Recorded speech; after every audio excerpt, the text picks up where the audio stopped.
என்ன உடம்பெல்லாம் சிலுத்துக்கிறான் இவன் வேற.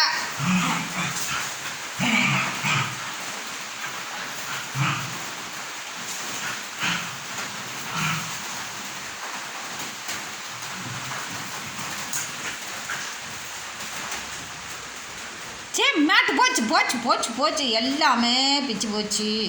ஏய் போச்சடே, அதில் தடுத்து கீழே தான் விழ போகிறோம் நாங்கள். பிச்சு பேன் பாத்துறேன். ஏடே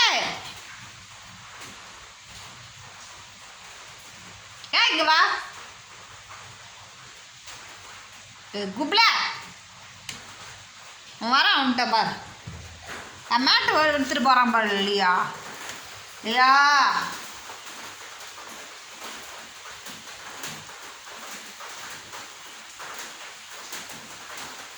மேட்டை தூக்கிட்டு போய் உள்ளே போட்டு பிச்சுட்டான் ஒரு செகண்டில். அம்புக்கான்ட்டான். சரி போதும் போதும், அவங்கவுங்க வேலையை அவங்கவுங்க பாருங்க, சண்டை போடக்கூடாது சொல்லிட்டான். அவனை ஒன்று பண்ணினா அச்சா இப்படி பயமுறுத்துறானே, அச்சா பயமுறுத்துறான். இல்லையா 2 பேரும் குச்சி எடுத்து வாங்குறான். நான் அடங்க மாட்டேறேங்க.